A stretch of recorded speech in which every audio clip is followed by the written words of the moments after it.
You're listening to Switched On Australia, the podcast that tracks the opportunities and challenges of electrifying everything, everywhere. Switched On is brought to you by the publishers of Renew Economy, Australia's best informed, most read website focusing on the green energy transition, and is supported by Boundless Earth, using philanthropy, investment and direct advocacy to help Australia become a global force in a decarbonised world. Hello and welcome to the Switched On Australia podcast. My name is Anne Delaney. Thanks for joining me. One of the big issues we face on the journey to an all-electric future is the cost of transitioning for consumers, businesses and for governments. For consumers, modern efficient electric machines and appliances like electric vehicles and heat pumps often cost more upfront than their fossil fuel alternatives, and not everyone can afford them. But as my guest today explains, when we look at the cost of running these appliances over their entire lifetime, things look very different. Craig Memory is the Senior Advisor on Energy for the Public Interest Advocacy Centre, PIAC, which is an independent non-profit organisation that works with people and communities facing disadvantage. I started my discussion with Craig by asking him why he thinks electrification is so important. Yeah, look, it really comes down to two things. It's emissions and it's cost. From a climate change perspective, gas as a fossil fuel can't really be decarbonised effectively. There are small things that can be done to take a bit of the emissions intensity out of it, but at the end of the day, it's an emissions-intensive fossil fuel.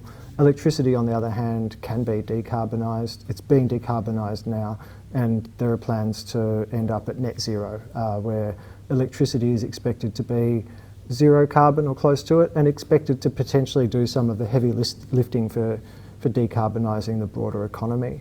From a cost perspective, what we've seen is electric appliances that do the same things as gas appliances have become much more efficient. They've become much cheaper, and they're much cheaper to run. So from a cost perspective as well, to different degrees in different places, it makes sense to replace existing gas appliances with electric appliances, and it doesn't make sense to install and connect new homes to the gas network from an economic perspective. And the Climate Council's recent report, Switch and Save, showed households in all capital cities can save between $500 and $1,900 a year if they go all electric. But Craig, you compared the cost of using gas with electricity in the home a decade ago and showed back then that it was more economical to run appliances with electricity rather than gas. So this shouldn't really be debated any longer, should it? I've been working on this now for over 10 years. I used to be with the Alternative Technology Association, now known as Renew, and we did the first bit of analysis that actually compared the economics of electric and gas fuel use in the home. And it concluded pretty clearly that for most loads in most places, people were best off replacing their next failed gas appliance with an electric one economically. And that has been, although that goes against the conventional wisdom, which is that gas is cheap and clean, it's only so long that the conventional wisdom catches up with the facts. And what we're seeing is more and more people making those decisions at the point that they're relevant to use gas instead of electricity. They're making that decision when or before their appliance fails. They're making it at the time that they're renovating or building a new home, and they're making decisions to not necessarily connect to the gas network in the first place, or to plan to get off gas either altogether or at least take one or two appliances that are currently using gas. So absolutely, there is a responsibility, and there is actually a movement at an individual household level to get off gas. We're seeing some local councils, like Marybeck Council in Victoria is doing great work to promote the benefits of electrification through adopting more solar and appliance shifting as well. And there's a room really at a national level for national organisations and potentially even the national government, federal government, to help to provide some guidance around how to move away from the gas system. You raised the issue of what we need are efficient electric options. How important is that word efficiency when it comes to the whole electrification of everything? Yeah, it's a really good question. It's almost shorthand in a way, but it's an important piece of shorthand. So people are familiar with what we call resistance electric appliances. They've been around for a long time. An electric heater inside a room, either a bar heater or a convection heater, an electric cooktop, an electric resistance cooktop, electric resistance water heaters that have a heating element. These work by simply providing, where the electricity is used to provide a source of direct heat. When we talk about electric appliances, we're talking about efficient appliances. When we talk about efficient appliances, we're talking about ones that operate with a much greater amount of efficiency. That means they require a lot less electrical energy to be put in for what you get out. And they don't work by using the electricity to generate heat directly. For water heating and for space heating, they use an external compressor, and the way that works is that the electricity is driving what's called a phase change fluid, which is changing between a liquid and a gas, and that is used to convey heat from the atmosphere into the water, in the case of a water heater, or into the air inside a room, in the case of a space heater. And the beauty of those particular types of equipment is that they can produce 3 or 4 or 5 times as much heat energy as goes into operating the equipment itself. That's a really key benefit that these efficient electric appliances have over gas appliances, because the equivalent gas appliances can only ever be about 80 or 90% efficient at the most. They actually lose a portion of their energy to the atmosphere, whereas these electric efficient appliances are effectively 300, 400, 500% efficient. The numbers are hard to get your head around, but a way of thinking of it is that for the energy from the gas appliance to achieve the same output, you're going to need 4 or 5 or 6 times as much energy from that. And this goes to the issue of where, when you hear a message from the gas businesses describing their fuel as clean, because they're saying the gas at the gas outlet is cleaner than the electricity at the power point. And in some states that's correct, but what it misses is the point that the electric appliances use so much less fuel that it's vastly cleaner to use those electric appliances. Those are the space heating ones. The efficient electric option for cooking is called induction cooking. Now, a lot of people love cooking with gas. I've got to admit, I'm used to cooking with gas myself. Me too. In recent years, what's become more available and lower cost is induction electric, which is a more effective, efficient, and nicer way to cook than resistance electric. Can you just explain the difference between resistive electric cooking as opposed to induction cooking? Resistance electric cooking options are the ones where you're left with a horrible hot plate that's a burns risk for your kids and is generally not so pleasant to cook with. Induction electric, the way it works is that it doesn't actually heat the plate itself or the air around it. It is actually applying the heat directly to the metal object that you're cooking in, which is the saucepan or the kettle or the flat-bottomed wok or whatever it might be. So a lot of people prefer induction cooking over gas. A lot of people who try induction cooking for the first time, even who are rusted-on gas lovers, do end up preferring induction to gas. And so when we talk about the efficient option for electricity, we're also talking about something that's got at least as much user-friendliness as gas does, because let's be realistic, electric resistance cooking really sucks. Gas cooking is much nicer than that, but electric induction cooking is definitely favoured by a lot of people. What you're outlining, Craig, the need for a lot of choices by energy consumers. And if we are going to electrify everything, there's a lot of information that everybody has to get their heads around. There's so many choices that you have to make about an induction stove or a heat pump or etc. Every appliance. but also we are reliant on some of the people who are going to be installing some of these appliances. How do we all become more, I suppose, cognizant of the benefits of electrification and the necessity of it? I mean, what are we going to do to ensure that? Yeah, it's a great question, and you raise such a good point about the plumbers and the people who actually install and provide the appliances for us. The number of times I've spoken to people about them installing a hot water service, which is, for most people, when they install a hot water service, it's when the last one's failed and they've had enough cold showers already and they don't want to have to wait any longer, and they'll want take it now. the advice that they're given. They want it now. And so it is often quicker to replace a system like with like. And we can give people good information to help them choose a better system, but there are also a lot of plumbers out there who point out to issues that they've encountered or that they've heard of in relation to electric heat pumps for water heating, and talk people back into getting gas. And to some extent, those are well founded. There have actually been some poor quality electric heat pumps out there that have had operational issues and broken down. And the reality is they have a lot of moving parts. So they do require more maintenance and they might require repairs. However, there are also really good quality ones out there that are really well made.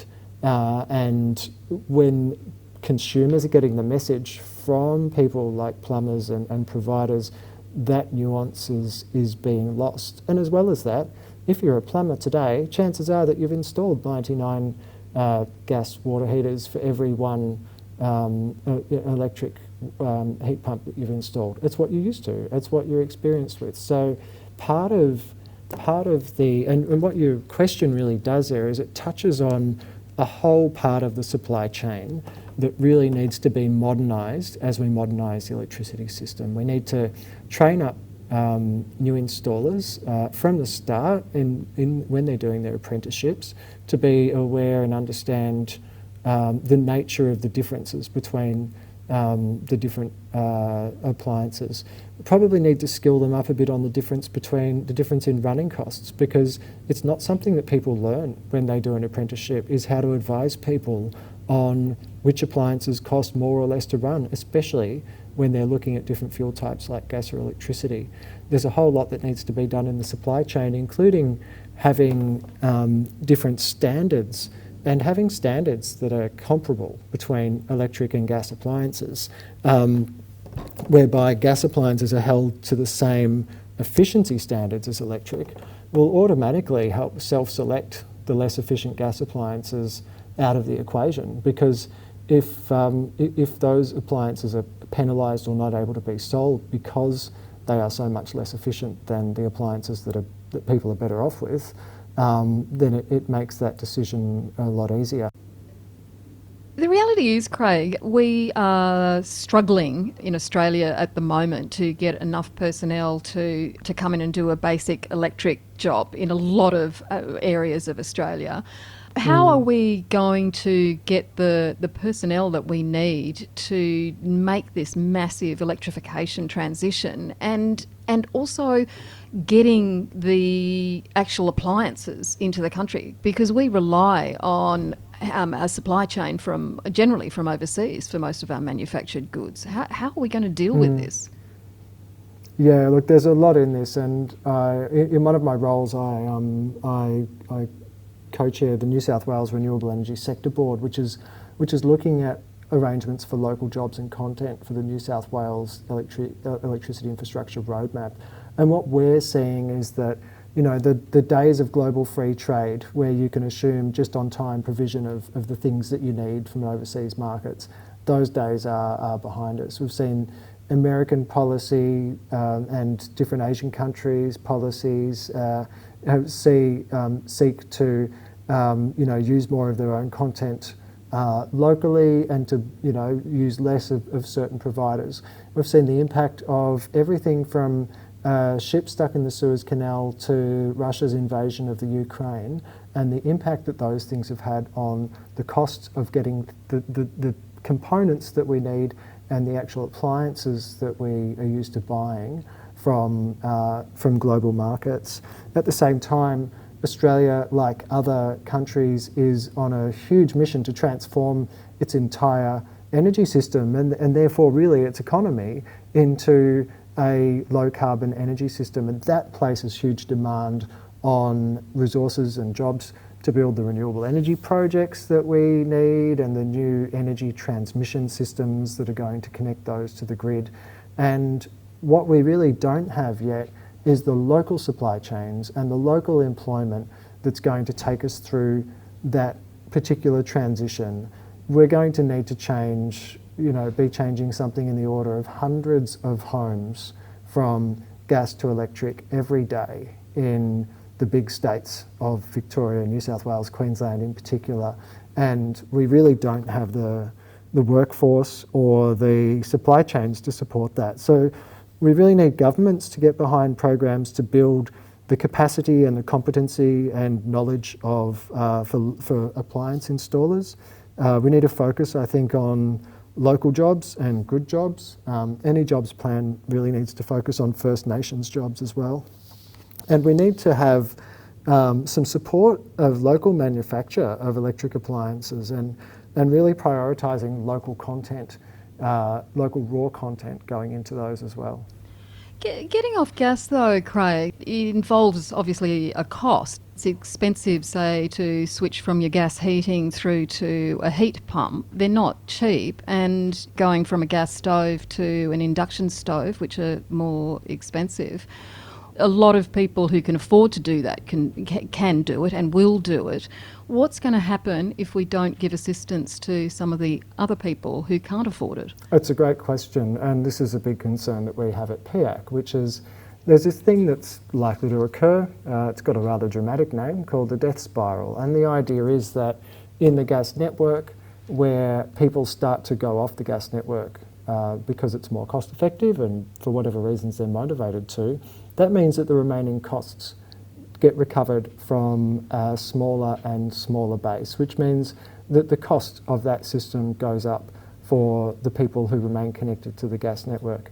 Now that does assume, and this is probably a topic to come back to later, that does assume that the gas networks themselves aren't responsible, aren't exposed to that risk, and they do get to pass that all on to consumers. I think that is an open question, but nonetheless, when you do have that situation of the gas price going up and more people going off as a result, the people who are left on the gas network are they're likely to be those who are most disadvantaged. They're the people on low incomes who can't afford the upfront cost of an electric efficient appliance that's cheaper than their gas appliance, even though it might save them more money in the long term.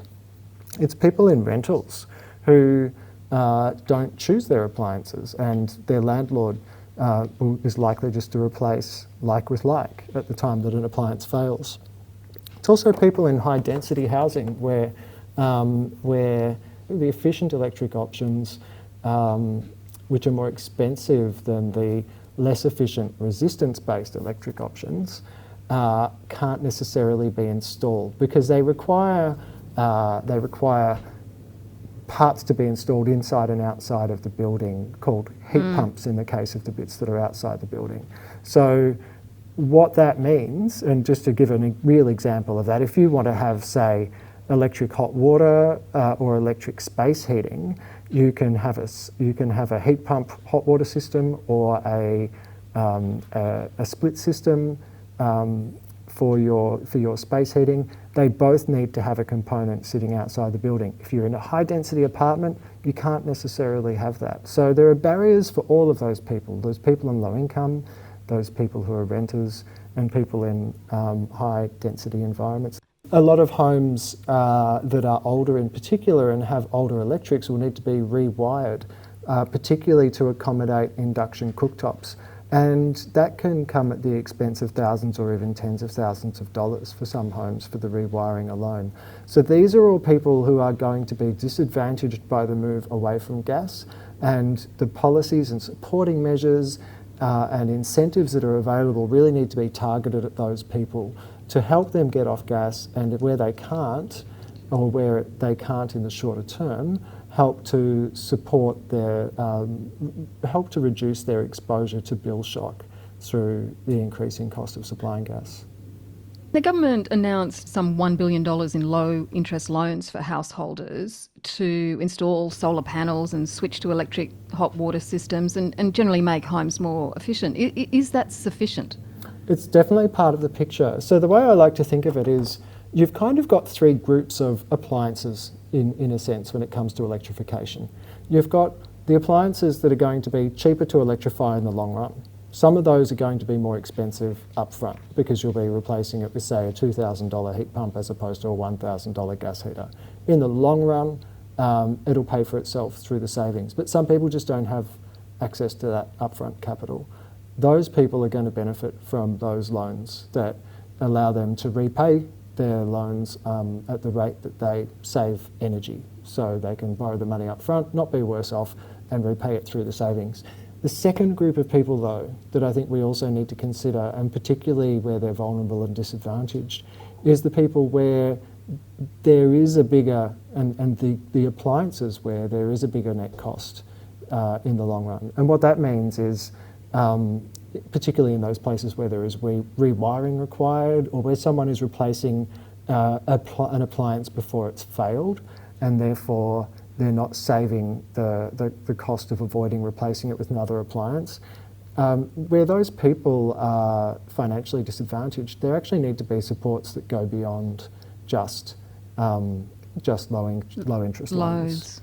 Yeah. We're also going to have to address the non-electrification friendly homes. So there are some where, by virtue of by housing density, perhaps some strata arrangements, for whatever reason, they just might not be able to be electrified effectively. And we might have to have a tough discussion about, well, what does the supply of alternatives look for those people? Is it going to be bottled gas? Because we're going to, at some stage, need to close down big parts of the gas network, and that won't be able to supply people. So some of those people might need bottled gas. We might be in a position where, when there are only a few users hanging off that network, that we can use some renewable gas like biogas to meet their needs. Biogas is prohibitively expensive, but if we're reserving it for the really expensive to electrify cases, it might actually be more cost effective in those ways. And it might be that we need to look at subsidising complete rebuilding. It might be that some social and government housing, for example, needs to be and can be rebuilt so it can accommodate electrification.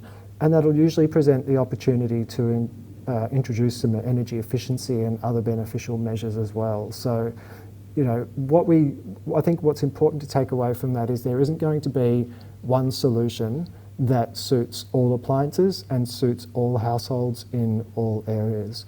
We're going to need to have the funding, we'll need to have the loans, and we'll need the subsidies and alternate measures as well. What you're really saying is that it's a massive role for government to step up in order not only to provide some finance in different ways and rebates and subsidies and loans, but it's clearly a massive leadership role as well, isn't it? It is, and governments will need to have really clear policy direction on this, especially at a time when the gas sector is really digging their heels in. We saw APIA, the peak body for gas pipelines, just release a new campaign where they're looking to promote the benefits of gas to the Australian economy and to the system. And the reality is that gas is used for a lot more things than just household energy use. Some of those are going to be harder and some easier than others to decarbonise. But the message that we hear from the gas industry is that they're not going down without a fight when it comes to electrifying households. They're not going down quietly at all.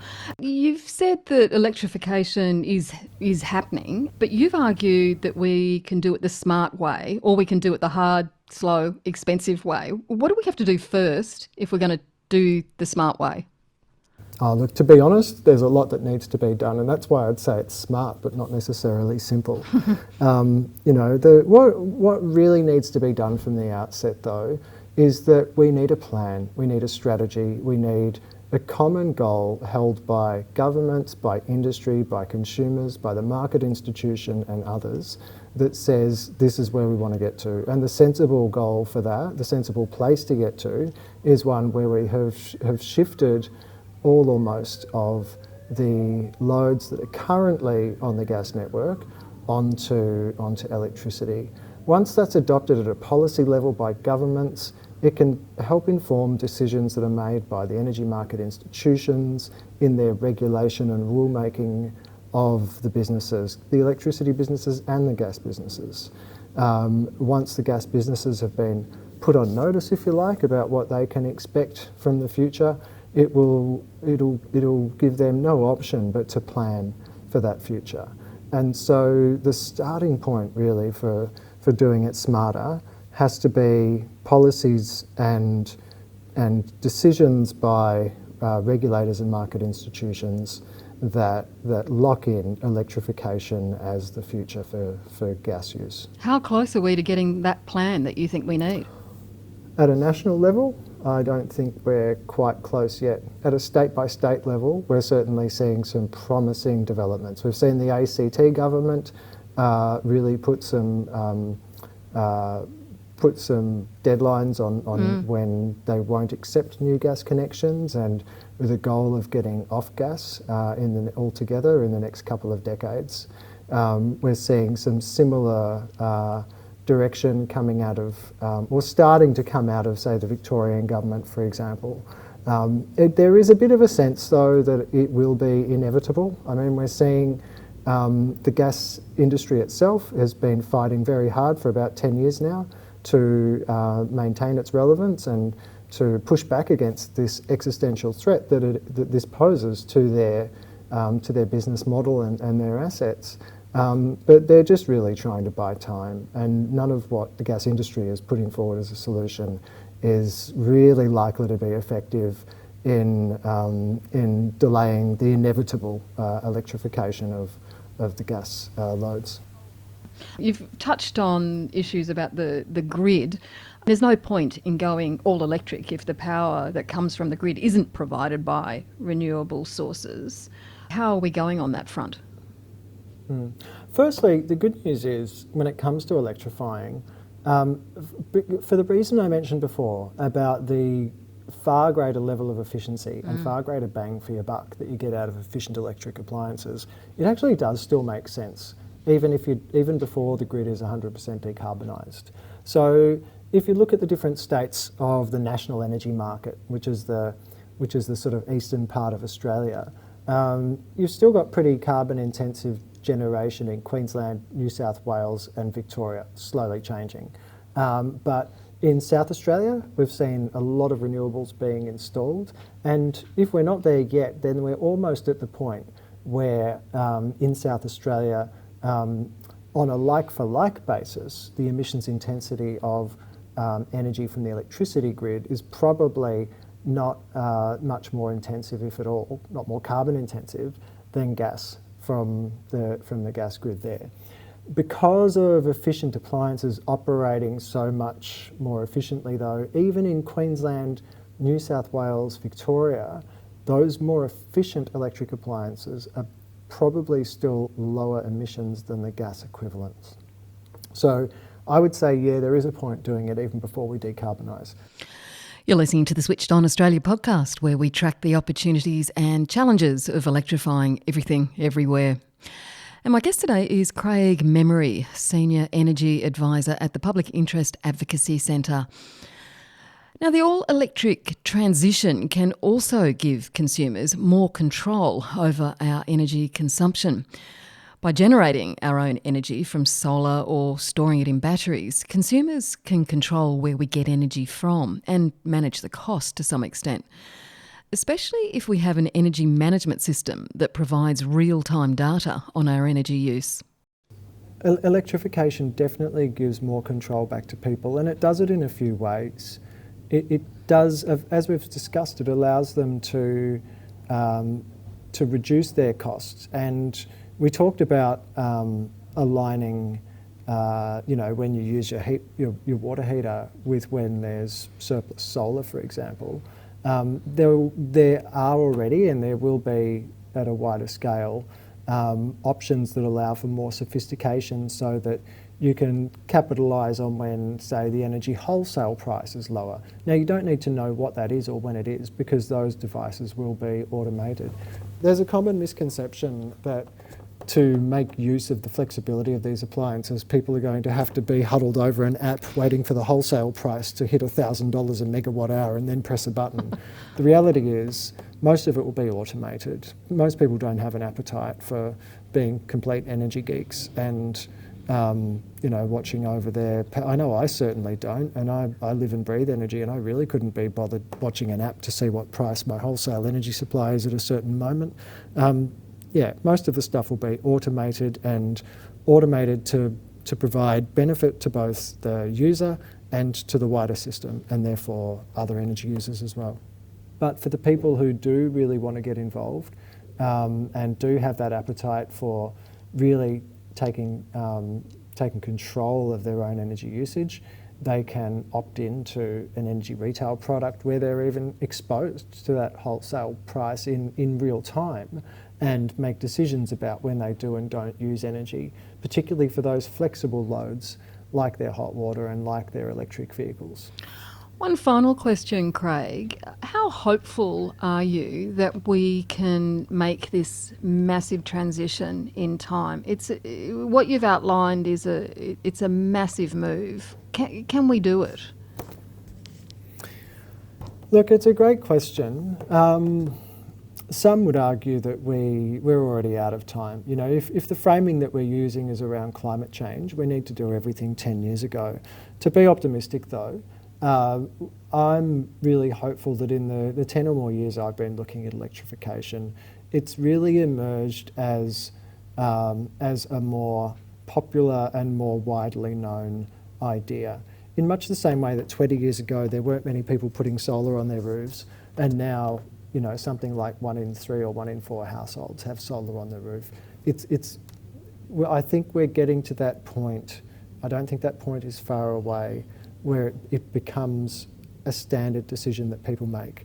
And when you look back historically at comparable changes, we don't have landline phones now, but 30 years ago, I don't think anyone who had a landline phone would have thought that they were going to be without. When I say we don't have landline phones, obviously there are some, but a lot of households don't have them. A lot of people don't use them.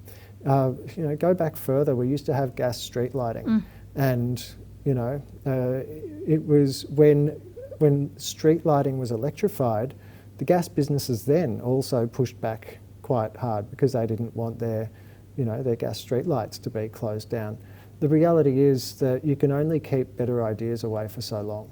And I think we're at a point where the conventional wisdom is starting to shift to understand what those better ideas are when it comes to choosing between gas and electricity. Better ideas, that's what we need. Craig Memory, thanks so much for joining the Switched On podcast. No problem. Thanks so much for having me. Craig Memory is the Senior Advisor on Energy for the Public Interest Advocacy Centre. And Craig and I have put together a list of myths about electrification, which you can find on the Switched On website under the Mythbusters section. Check it out, along with some other tall tales that we bust. Next time on Switched On Australia, I'll be talking to John Judson about his recent electrification journey. John has been a leader in energy and carbon management for over 40 years, and he's CEO of Race for 2030. He's also a chemical engineer with a master's in energy technology. So you'd think he'd find electrifying his house pretty straightforward. Quite the reverse. He found it slower and harder than he expected. Join me then to hear how he managed the challenges. I'm Anne Delaney. See you next time.